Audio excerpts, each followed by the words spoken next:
Pinagbubulayan po natin ang tungkol sa pananalangin. At tinalakay nga natin ang kahalagahan ng pananalangin. At sinabi natin napakahalaga ng panalangin sa personal na paglago, sa paglago ng iglesia at sa paglago ng misyon. Pero naniniwala kong isa lamang ito sa paraan o susi para sa paglago. Basahin po natin sa Acts chapter 2,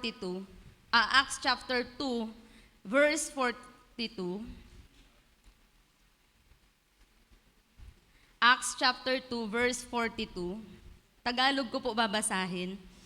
Inilaan nila ang kanilang mga sarili upang matuto sa turo ng mga apostol, magsama-sama bilang magkakapatid, magsalo-salo sa pagkain ng tinapay at manalangin. Kahit noong unang iglesia, sila ay lumago sa 4 na bagay, hindi lamang sa pananalangin, kundi sa 4 na bagay.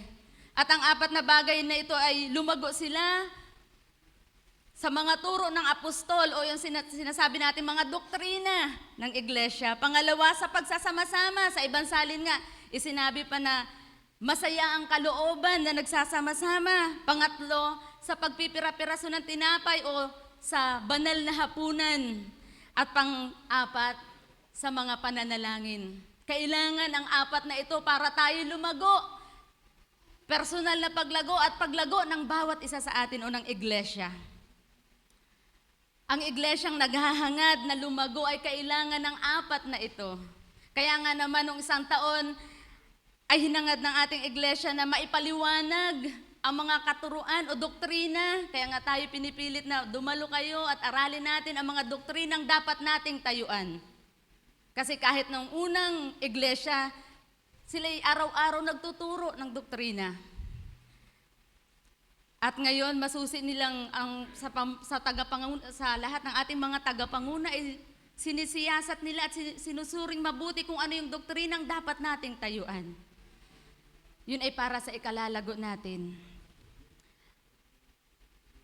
At tayo naman nun ay paulit-ulit din na pinapaalalahanan na yung mga wala pa sa cell, dapat ay nasa loob tayo ng cell para maranasan natin yung pagsama-sama. Kapag may mga fellowship, hinihikayat na kayo dumalo. Nakakalungkot nga lang po ng worship explosion ay kakaunti ang dumalo. Sana'y lahat po tayo ay dumadalo. Tapos paulit-ulit din po, buwan-buwan pinapaalalahanan ang bawat isa na makibahagi sa banal na hapag ng Panginoon. Kailangan po nating lumago sa 4 na ito kung gusto natin tayo personal na lumago at ang bawat isa sa atin. At ngayong umaga naman po ang pagbubulayan natin ay ang ilan sa mga tiyak na pakinabang ng panalangin. Tiyak na pakinabang ng panalangin. Ang panalangin po ay paraan ng Diyos para mapasa atin ang mga bagay na kailangan natin. Sa mundong ito, ang kailangan ay pera para mapasa iyo ang gusto mo. Pero sa Diyos, panalangin. O anong gusto mo, pera o panalangin? Parehasanan mo, ano? Pero mas hinihikayat tayo ng Diyos na kung wala kang pera, anong dapat mong gawin? Manalangin. O sino mga walang pera? O manalangin. Para mapasa atin ang mga bagay na kailangan natin, ang kailangan natin ay manalangin. Gusto ng Diyos na habang tayo nabubuhay sa mundong ito, alam ng Diyos na marami tayong kailangan. Pero ang gusto ng Diyos ay hingin natin ito sa pamamagitan ng panalangin at ibibigay ito sa atin ng Diyos. Kaya ngayong umaga ang layunin talaga ng pagbubulay na ito, hikayatin ang bawat isa na manalangin at ma-enjoy ang biyayang ibibigay ng Diyos sa iyo. Sino pong gusto ng biyaya mula sa Diyos? Yes, manalangin po tayo. At ito ang ilan sa mga pakinabang para maranasan natin ang pakinabang sa pananalangin. Pakinabang ng pananalangin. Sa pananalangin, pananagumpay laban sa tukso. Yan. Pananagumpay laban sa tukso. Makibukas po kayo sa akin sa Mateo chapter 26, verse 41. Mateo 26, verse 41. Ang sabi po dito, magpuyat kayo at manalangin upang huwag kayong madaig ng tukso. Ang espiritu'y nakahanda, ngunit mahina ang laman. Ang pananalangin ay nagdadala sa atin ng tatag at pagtatagumpay para malabanan ang tukso. O sino po sa inyo ang hindi tinutokso? Lahat tayo ay tinutokso. Lahat tayo ay makakaranas ng tukso. Kaya dapat tayong manalangin. Una, bakit dapat tayong manalangin? Ayon sa talatang ito, dahil tayo ay mahina, sabi ng talata, ngunit mahina ang laman. Kailangang ma-recognize natin sa ating sarili na mahina ang ating laman. Itong flesh na ito, mahina. Pero ang ating espiritu ay malakas dahil sa Diyos. Pangalawa, dahil matindi ang laban, sabi ng talata, ang espiritu'y nakahanda, ngunit mahina ang laman. Matindi ang laban. Kailangang manalangin tayo sa banal na espiritu o sa Diyos. Kailangan nananalangin tayo. Bakit? Dahil ang banal na espiritu na nananahan sa atin at ang makalamang pagnanasa na ito ay naglalaban. Iba ang gusto ng banal na espiritu, iba ang gusto ng laman. Ang gusto ng laman, halimbawa, magnakaw. Ang gusto ng banal na espiritu, huwag kang magnakaw. Naglalaban. Ano kaya, nakawin ko na, ano kaya? Naglalaban. Ay, ayoko magnakaw. Kapag naunawaan natin kung gaano katindi ang laban, mananalangin tayo. At tandaan natin, araw-araw ang laban. Kaya nga tayo hinihikayat na magpuyat at manalangin. Dahil araw-araw ang laban. Ang mga sundalo, alam natin yan,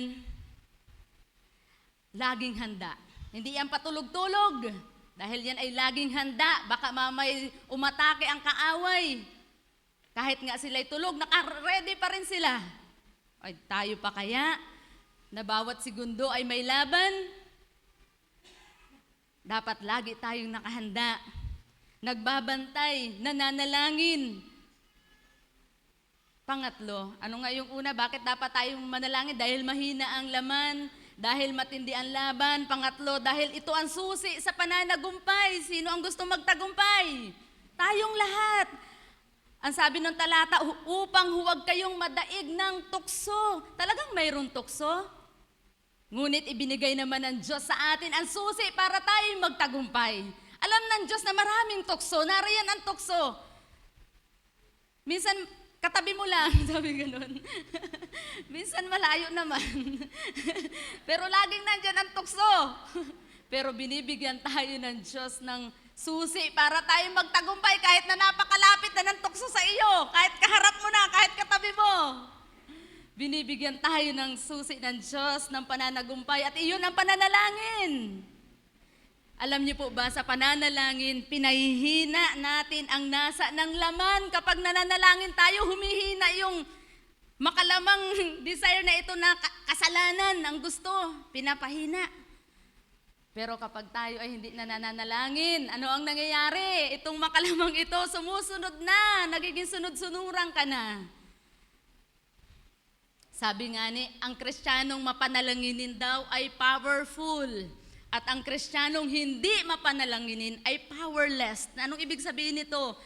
Hindi dahil may kapangyarihan siya, kundi yung Kristiyanong mapanalanginin ay palaging nararanasan ang kapangyarihan ng Diyos. Samantalang yung Kristiyanong hindi nananalangin, palaging nadadaig ng tukso. Okay, wag po kayo makakanta ng utok sulayuan ako ha. Ang gagawin po natin ay manalangin. Manalangin. Manalangin. Sabihin mo sa iyong katabi, manalangin para hindi ka matukso. Kapag nararamdaman mo na yung tukso, manalangin. Ang sabi ni Pablo sa unang Korinto chapter 9 verse 27, sa ibang salin ko po siya babasahin, sa Tagalog ko babasahin. Pinahihirapan ko ang aking katawan at sinusupil ang sarili. Baka pagkatapos kong mangaral sa iba, ay ako naman ang itakwil. Ano po ang ginagawa ni Pablo? Para mapagtagumpayan niya yung tukso. Pinahihirapan yung kanyang katawan at sinusupil ang sarili. Ako'y naniniwalang hindi sa sariling lakas ni Pablo ginagawa ito, kundi sa pananalangin. Kaya pansinin natin, si Pablo'y talagang napakarubdob sa pananalangin. Bakit niya nagagawang supilin ang sarili? Bakit niya nagagawang pahirapan ang sarili? Huwag lang matukso, dahil siya'y palaging nananalangin. Nananalangin plus nagsisikap. Yun ang nakikita natin kay Pablo. Talagang sinisikap niya. May ginagawa siya, hindi lang basta nananalangin, kundi meron din siyang ginagawa para mapagtagumpayan ang tukso. Kailangan nating manalangin para supilin ang ating sarili, para makontrol natin ang lamang ito. Kapag hindi tayo nananalangin, nawawalan tayo ng kontrol sa ating sarili. Itong makalamang ito, nawawalan tayo ng kontrol. Nasusunod natin yung desire nito na makasalanan. Hindi madaling magpuyat. Sino po sa inyo madaling magpuyat? Madaling magpuyat pag mag-cellphone, manunood, maglalaro. Pero yung magpuyat na manalangin, hindi madali ito. Tama po ba? Madaling magpuyat na makikilamay ka, maglalaro ng cellphone, manunood, madali lang yon. Pero yung magpuyat, dahil nananalangin, ito'y mahirap. Di ba? Masan tulog na. Nangangailangan ng matinding disiplina sa ating sarili. Pero kapag alam naman natin na kapag tayo nagtiyaga na magpuyat sa pananalangin, kung ang dulo naman ito ay pagtatagumpay, di ba't kaya natin tiisin yun? Hindi ba't gagawin natin ang lahat? Kung alam natin na ang susi pala sa pagtatagumpay ay magpuyat at manalangin, at ang dulo ay tagumpay, gagawin natin ang lahat. Katulad ng mga manlalaro. Kahit na sila'y pagod at hirap na hirap sa training, kailangan nilang daanan yun. Dahil bakit? Gusto nilang magtagumpay. Gusto nilang makamtan yung first place. Ay tayo pa kaya kung gusto nating magtagumpay bawat araw? Gagawin natin ang lahat na magagawa natin para tayo magpuyat at manalangin. Dinidisiplina mo ba ang iyong sarili na magpuyat at manalangin man lang? Sabi lang ni Jesus ay kahit 1 oras lamang. O kung hindi kaya, kahit 30 minutes lamang. O ngayon taon 2026, simulan po natin. Kung noong 2025, patulog-tulog lang tayo. Ngayon 2026, puyat-puyat din sa pananalangin. Sa pananalangin po. Ang mga alagad ay antok na antok din at hindi magawang manalangin doon sa Getsemani. Ganito po ang sabi, babasahin po natin sa Mateo 26, verse 40. Liligtaan natin yung 42, tapos diretso po tayo hanggang sa 46. Mateo 26, verse 40. Nagbalik siya at dinatnan niyang natutulog ang 3 alagad. Sinabi niya kay Pedro, talaga bang hindi kayo makapagpuyat na kasama ko? Kahit 1 oras man lang, magpuyat kayo at manalangin upang huwag kayong madaig ng tukso. Ang espiritu'y nakahanda, ngunit mahina ang laman. Verse 43. Muli siyang nagbalik at dinatnan na naman silang natutulog sapagkat sila'y antok na antok. Iniwan niya uli ang 3 alagad at muli siyang nanalangin at iyon din ang sinabi. Verse 45, nagbalik na naman siya sa mga alagad at sinabi sa kanila, natutulog pa ba kayo at nagpapahinga? Dumating na ang oras na ipagkakanulo ang anak ng tao sa mga makasalanan. Tayo na! Narito na ang magkakanulo sa akin. Totoo bang pagod na pagod ang mga alagad? O nagtatamad-tamaran lang sila? Totoo po. Talaga namang pagod na pagod ang mga alagad kaya sila'y antok na antok. Ngunit sila'y 3 beses na binabalaan ni Jesus at sinabing, manalangin kayo. Para sa akin, kapag tayo inaudyo ka na ng Banal na Espiritu na manalangin ng 1 beses, dapat na tayong manalangin. Pag inudyukan ka pa ng 2 beses, dapat na ring manalangin. Lalo na kung 3 na, dapat ka pa ring manalangin. Huwag natin babaliwalain ang udyok ng Banal na Espiritu kapag tayo nananalangin. Dahil ibig sabihin, may matinding laban na darating, kagaya nitong mga alagad. Akala ni Pedro nung hindi pa sila nananalangin, sinabi ni Pedro kay Jesus na, ay kahit iwan ka ng lahat, hindi kita iiwan. Kahit na ako'y mamatay kasama mo. Di ba parang sabi ni Pedro, kahit patayin ka, ako'y mamamatay para sa iyo talagang. Pero anong nangyari nung hindi siya nananalangin? Dumating na yung panahon na hinuli si Jesus, pero anong nangyari? Lahat ng alagad na kasama sa nananalangin sana, nagtakbuhan, iniwan si Jesus. At ano pang matinding ginawa ni Pedro? Itinatwa niya si Jesus. Bakit? Dahil hindi sila nanalangin, patulog-tulog lang. Hindi natin alam kung kailan darating yung matinding pagsubok. Ngunit para mapaghandaan natin ang pagsubok na ito, ang kailangan natin manalangin. Lalo na kung inuudyukan tayo ng Diyos na manalangin. Kailangan tayong bumangon at manalangin. Saan dinala ang mga alagad sa pagpapabaya nila? Ayun, iniwan nila si Jesus, tinatwa si Jesus. Kung minsan hindi natin nauunawaan kung gaano tayo kahina, kaya inapawalang bahala natin ang babala ng Diyos na tayo'y manalangin. Pakiramdam kasi naman natin ay parang tayo ay malakas, malago, napagtagumpayan na yung mga dating tukso. Kaya okay lang, pero hindi, mali po. Kailangan araw-araw tayo ay mananalangin para hindi tayo madaig ng tukso. Kaya kung pakiramdam mo ngayon magtatagumpay ka, huwag kang kampante.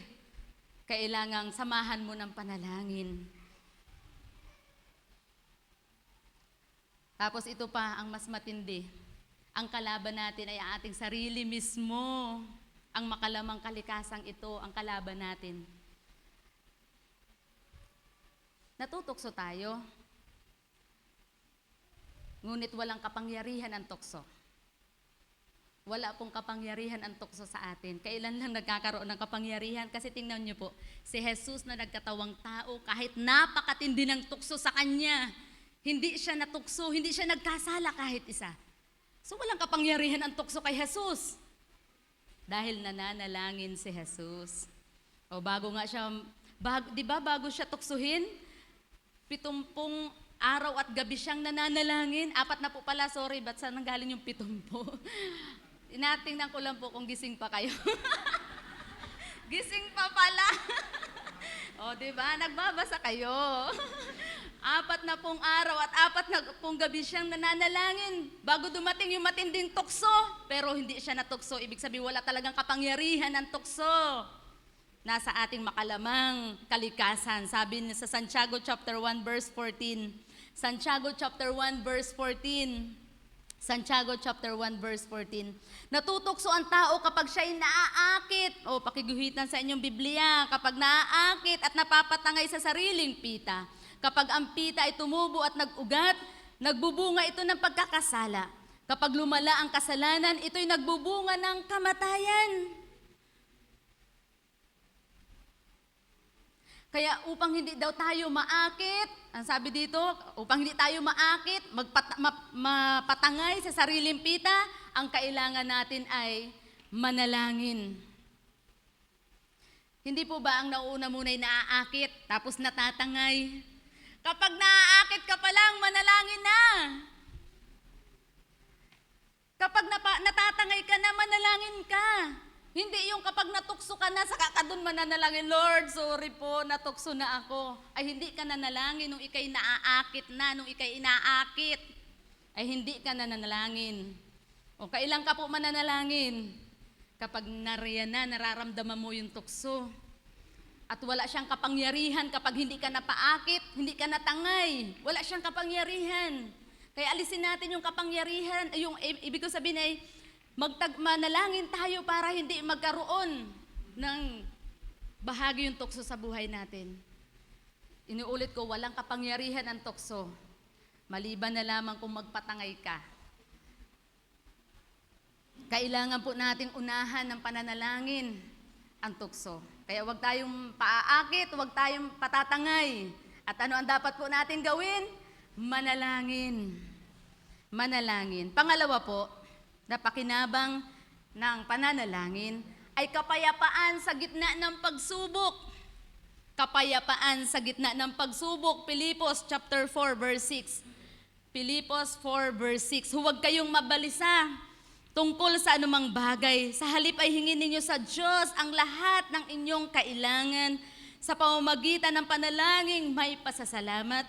At ang di malirip na kapayapaan ng Diyos ang mag-iingat sa inyong puso at pag-iisip sa pamamagitan ni Kristo Jesus. Hindi po natin tatalakayin dito ang pananalangin may pasasalamat dahil meron pong magtatalakay nito. Ngunit ang bibigyan diin po natin dito ay yung kapayapaang dulot ng panalangin.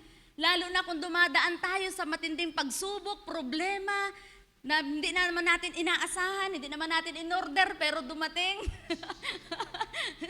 Hindi naman in-order, pero dumating na mga pagsubok na hindi natin inaasahan. Pero, ano ang sabi ni Pablo? Ano ang paalala po ni Pablo? Huwag daw mabalisa sa anumang bagay, sa halip ay manalangin, hingin sa Diyos. At ano ang resulta? Ang sabi po dito sa talata ay ang di malirip na kapayapaan. Ano na yun? Ano kayong Tagalog dun sa di malirip? Hindi na lang maunawaan. Hindi maabot ng isip yung kapayapaan ng Diyos ang mag-iingat daw sa ating puso at isip. Hindi rin naman sinabi ng talata na kapag humingi at dumating yung ating hinihingi ay magkakaroon na tayo ng kapayapaan. Hindi naman yun ang ibig sabihin nun. Ngunit hindi rin naman ibig sabihin na huwag na tayong humingi para hindi na ibigay ng Diyos yung kailangan natin at kapayapaan na lamang. Hindi naman po. Ang gusto natin ay yung kailangan natin, solusyon sa problema at kapayapaan. Yun po ang ibibigay sa atin ng Diyos. At ibibigay yun ng Diyos ayon sa kanyang mabuting plano, ayon sa kanyang di nagbabagong pag-ibig at katapatan at ayon sa kanyang banal na layunin. Pero gayon pa man, binibigyan diin lamang sa talatang ito na hindi natin kailangang malutas muna ang problema para bago tayo magkaroon ng kapayapaan. Sa ating puso at isipan, ang kapayapaan ng Diyos ay dumarating sa panahon ng ating pananalangin. Pwede pala nating maranasan ang kapayapaan na mula sa Diyos, sa ating puso at isipan, kahit na napakaraming problema mo na iyong dinadaanan. Kahit anong dami mong alalahanin, kahit anong dami mong iniisip, pwede po pala tayong magkaroon ng kapayapaan. Sinong gusto ng kapayapaan mula sa Diyos? Manalangin, kapatid, manalangin. Sabi sa New Living Translation, yung i-translate po dito ng, then you will experience God's peace, which exceeds anything we can understand. His peace will guard your hearts and mind as you live in Christ Jesus. Sa pamamagitan o sa pananalangin, sa gitna ng kaligaligan o pag-aalala, mararanasan natin ang kapayapaan na lagpas sa ating pangunawa. Na hindi natin, bakit anong saya ko, anong dami naman problema? At maganda yon, wag lang yung tawa ng tawa. Iba na yon. Sobrang daming problema pero tawa ng tawa, tapos nagagano na. Iba na yon. Hindi man ganon. Yung masaya.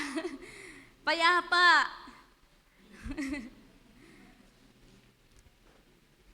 Hindi natin maipaliwanag yun. Dahil kahit yung kapayapaan na nagmumula sa Diyos, sa gitna ng napakarami nating problema at alalahanin, ay kakaiba, extraordinary yun.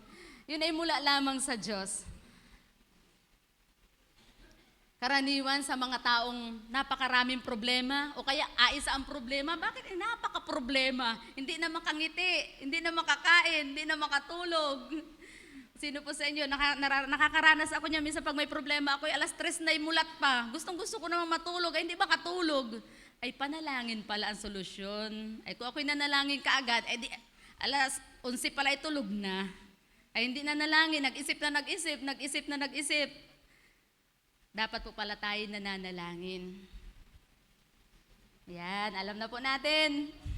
Basta tayo ay nababalisa na, hindi na tayo makakain, makatulog, manalangin ang tamang solusyon.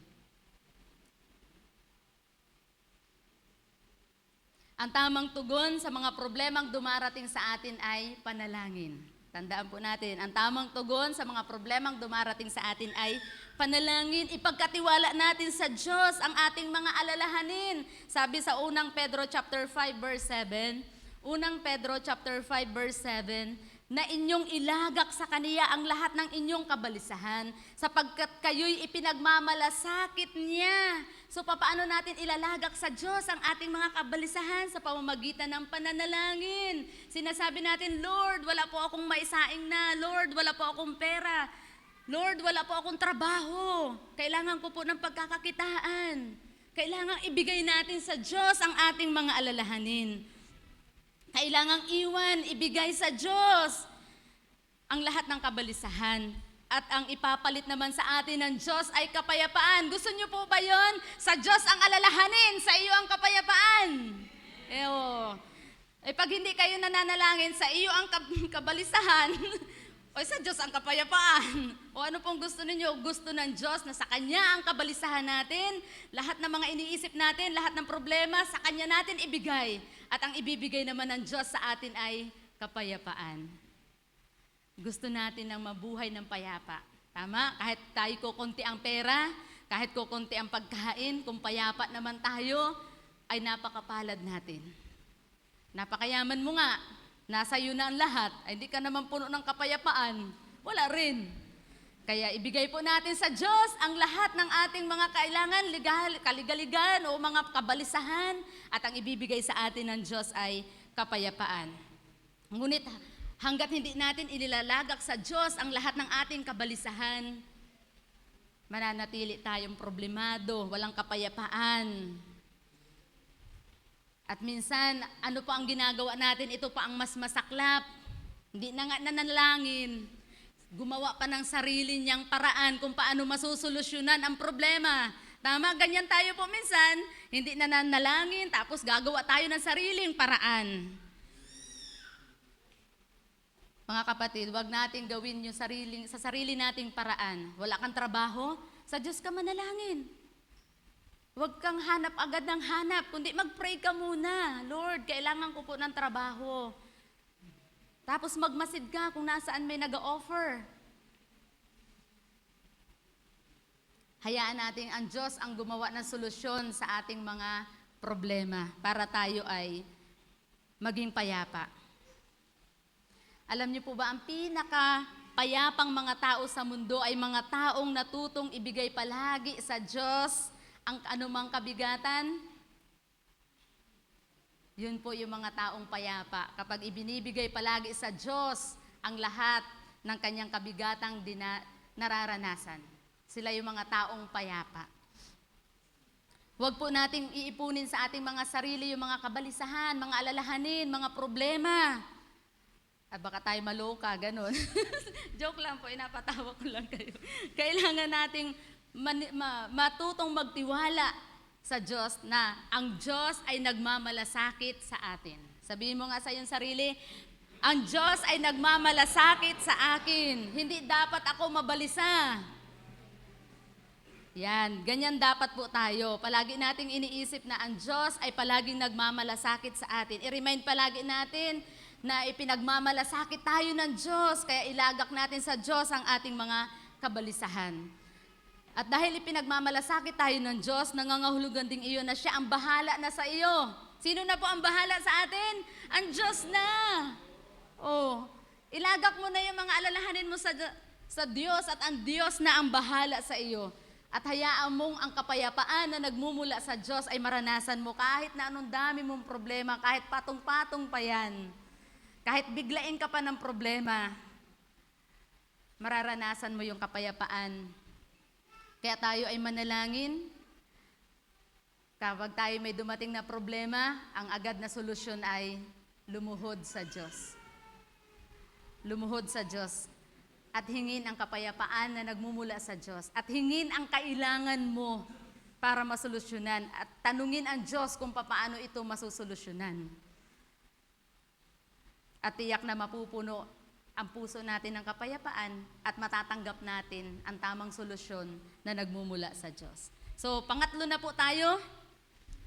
At ang pangatlo, ang una nga pong pakinabang na panalangin ay pananagumpay laban sa tukso. Pangalawa, kapayapaan sa gitna ng pagsubok. At pangatlo, probisyon sa pangangailangan. Probisyon sa pangangailangan.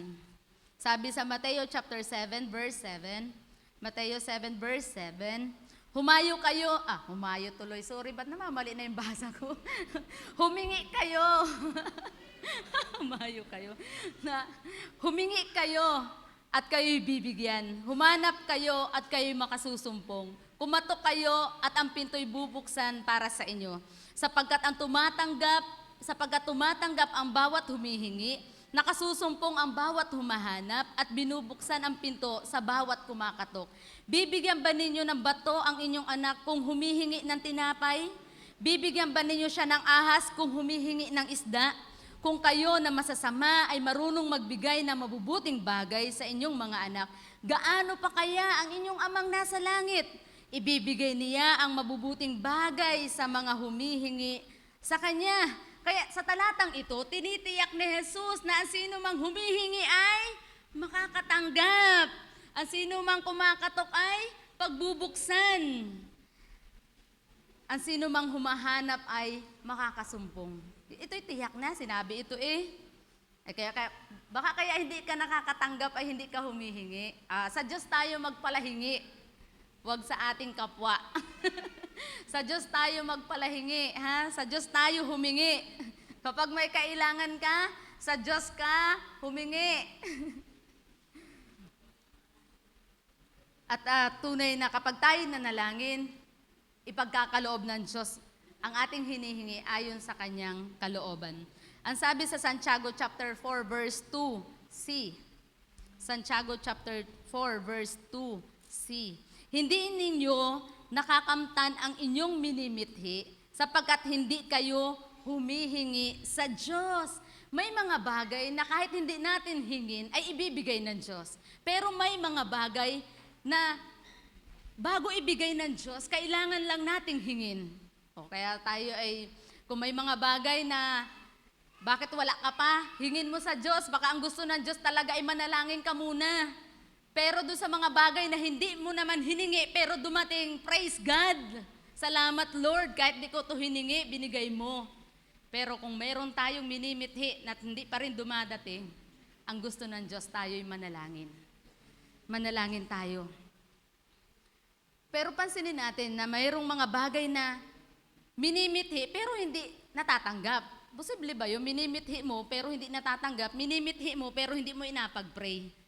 Tingnan po natin dito sa talata sa Santiago chapter 2 verse at Santiago 4 verse C na sa ibang salin ko po ito babasahin.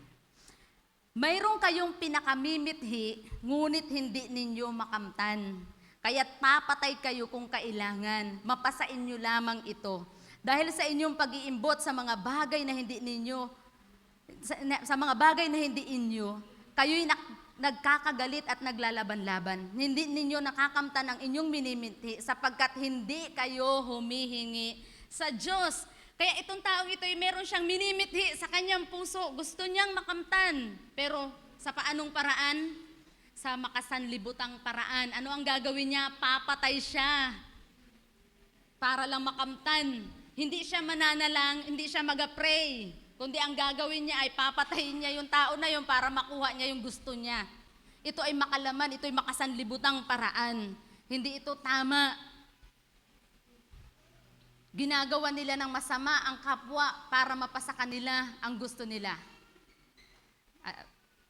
Baka tayo ganito din minsan, may mga bagay tayong gusto natin, kaya ang solusyon natin sa halip na manalangin, gagawa natin ng masama yung kapwa natin, nanakawan natin, magsasabi-sabi tayo ng kung ano-ano para makuha lang natin, pagsisira-sirain natin. Huwag po tayong ganito.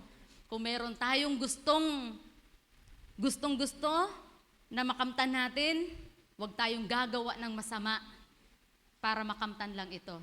Kundi ano po ang dapat natin gawin? Manalangin. Hingin natin sa Diyos. Minsan alam niyo po, ang hadlang sa paghingi at pagtanggap sa ating mga kailangan ay kapag gumagawa na tayo ng sarili nating paraan para makuha natin ang gusto. Itong binasa nating talata ay gumawa siya ng sariling paraan para niya makuha yun. Kailangan niyang patayin yung tao na yun para makuha niya yung minimithi niya. Kaya pag tayo gumagawa na ng mga sarili nating paraan, hinahadlangan na natin ang ibibigay sa atin sana ng Diyos sa maayos na paraan. Ano ang resulta ng taong ito? Lalong hindi niya natanggap yung kanyang hinihingi.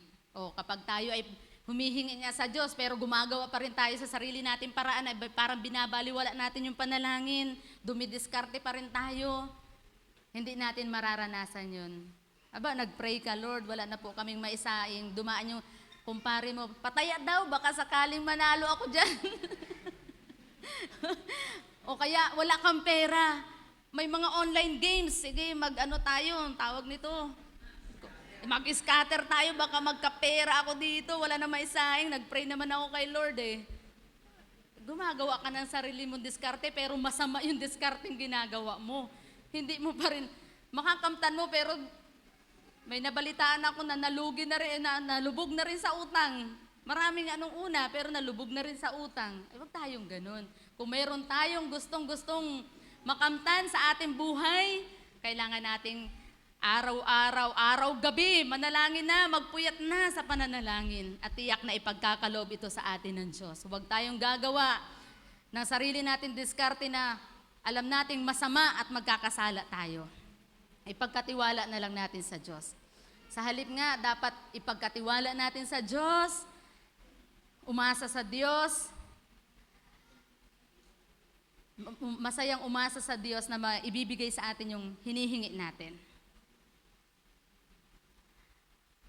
Hindi natin kailangang umasa sa ating sariling diskarte at pamamaraan dahil mayroon tayong amang nasa langit na nagkakaloob ng mabubuting bagay sa mga humihingi sa Kanya. Kailangan tandaan po natin, sabi nga sa talatang binasa natin, kung may humihingi ba ng isda, ibibigay mo ba'y bato? Higit pa ang ating amang sa langit, ibibigay niya ang mabubuting bagay na kailangan natin. Kaya, bago tayo harapin yung mga mga pangangailangan natin, manalangin muna tayo sa Diyos. Tanungin natin sa Lord kung ano ba, kung paano natin matatanggap ito. At kung may inaputos naman sa atin ng Diyos na ganito ka, pumunta ka dito or ganito, pakinggan natin ang Diyos. Pakinggan natin ang Diyos. Makinig palagi tayo sa Diyos. Sabi nga dito sa Mateo 7 verse 9, babasahin ko na lang pala. Mateo 7 verse 9 hanggang 11. Bibigyan ba ninyo ng bato ang inyong anak kung humihingi ng tinapay? Bibigyan ba ninyo siya ng ahas kung humihingi ng isda? Kung kayo na masasama ay marunong magbigay na mabubuting bagay sa inyong mga anak, gaano pa kaya ang inyong amang nasa langit? Ibibigay niya ang mabubuting bagay sa mga humihingi sa Kanya. Ibibigay ng Diyos ang mabubuting bagay sa mga humihingi sa Kanya. Ay dun sa hindi humihingi, hindi ibibigay ang mabubuting bagay. Kung ang masasamang ama ay nagbibigay ng mabubuting bagay din sa anak, kaya ang Diyos pa kaya natin? Kaya tiyak po natutugon ang Diyos sa ating mga pangangailangan. Ilapit lang natin sa Kanya at ipagkatiwala. Kaya anumang pangangailangan natin, hingin natin sa Diyos at ipagkakaloob ito sa atin ng Diyos. Sabi nga, ang Diyos na ating Ama ay mabuti kaysa iba, kaya makakaasa tayong ibibigay niya ang pangangailangang iaasa natin sa Kanya. Kaya anuman ang pangangailangan natin, physical man ito, emotional, spiritual, financial man ito, ipagkakaloob ito sa atin ng Diyos. Natandaan ko nga nun yung kung ang kanyang bugtong na anak nga ibinigay sa atin, ang pangangailangan pa kaya natin. Amen? Sana ngayong 2026 ay maging mapanalanginin na tayo. Sa lahat ng kailangan natin, maging mapanalanginin tayo. At sa akin pong pagtatapos, sinabi ko nga kanina sa introduction, na ang pananalangin ang paraan ng Diyos para maibigay sa atin ang mga bagay na kailangan natin para tayo mabuhay sa mundong ito. Napakarami natin kailangan sa mundong ito habang tayo nabubuhay. Pero minsan ay tanging sa pananalangin lamang ibinibigay ng Diyos ang mga kailangan natin.